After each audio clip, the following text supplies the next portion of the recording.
Meilleure pratique en Afrique. Il n'y a pas une solution magique. Ça dépend, par exemple, est-ce que c'est un sol en pente? Est-ce que c'est un sol en climat humide? Est-ce que c'est un sol très sec? Donc, ce qu'il faut, c'est vraiment développer des solutions spécifiques et locales. Et pour ça, il faut avoir une politique nationale et régionale de bien définir quels sont les meilleurs sols. Et sur les meilleurs sols, on met les meilleures productions. Il y a peut-être d'autres sols qu'on va laisser se reposer parce qu'ils ont été surexploités ou parce qu'ils ne rapportent pas beaucoup. Et c'est mieux de laisser la végétation naturelle, la biodiversité se développer. Il y a des sols aussi dont on a besoin pour la rétention de l'eau. Hein. C'est très important de ne pas avoir des sols dénudés parce que l'eau va courir jusqu'à la mer et on perd toute cette eau dont on a besoin. Donc l'absorption par le sol de l'eau est absolument essentielle.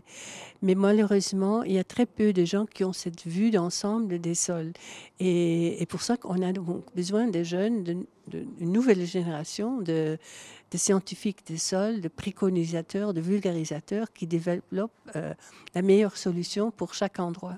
Le stress hydrique est réel en Afrique du Nord, en partie aussi en Afrique australe.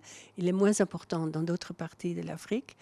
En partie, c'est un stress absolu, c'est-à-dire qu'il y a moins d'eau qui tombe, mais aussi ça peut être beaucoup d'eau qui tombe en une fois ou deux fois et on n'a pas la possibilité de le prendre. Donc, première chose à faire, c'est de s'assurer que l'eau ne coule pas quelque part dont on ne peut pas l'utiliser. Ça, c'est très important. Il faut peut-être aussi des systèmes de captage de l'eau, voire même dans les sols comme grands réservoirs souterrains. Deuxièmement, il faut se demander est-ce qu'on utilise l'eau de façon convenable.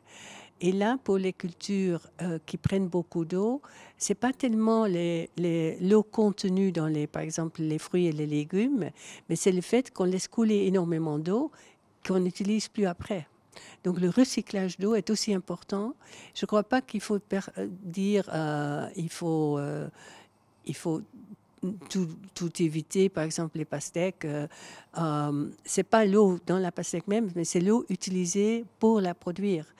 Et je crois qu'il y a, sur le plan de l'efficacité de l'eau, c'est-à-dire donc le nombre de kilos qu'on peut produire par litre d'eau, il y a énormément de choses à gagner. Mais ça demande une prise de conscience. Et c'est trop facile de dire, oh, on a un stress hydrique, donc on va tout éliminer. C'est pas ça la solution. La solution, c'est dans la conscience des efficacités. Bon, le premier défi, c'est qu'il y aura de moins en moins de gens qui vont travailler dans l'agriculture parce que les jeunes vont aller dans les villes. Deuxièmement, il faut nourrir une population croissante en Afrique.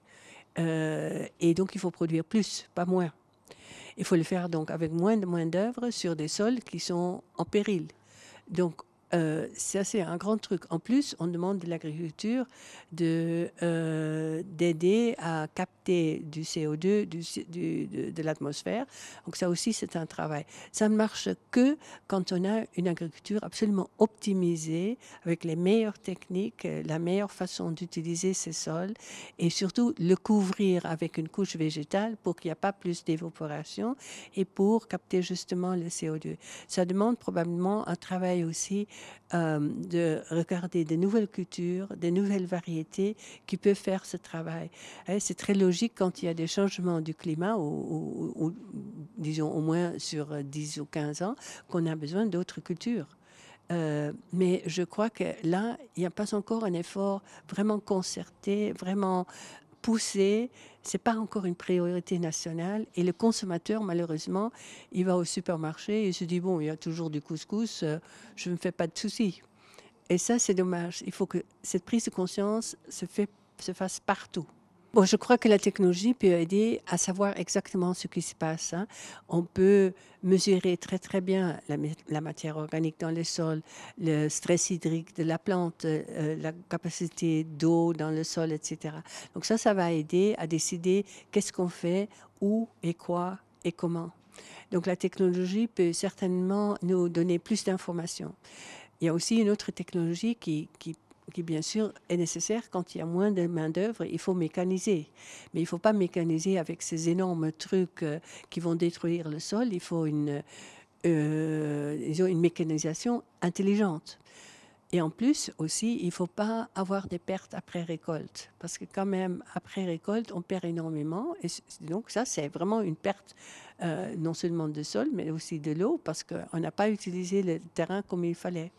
Donc tout ça demande vraiment de mettre en point le long de la chaîne alimentaire, tout ce qui ne va pas ou là où on perd des choses.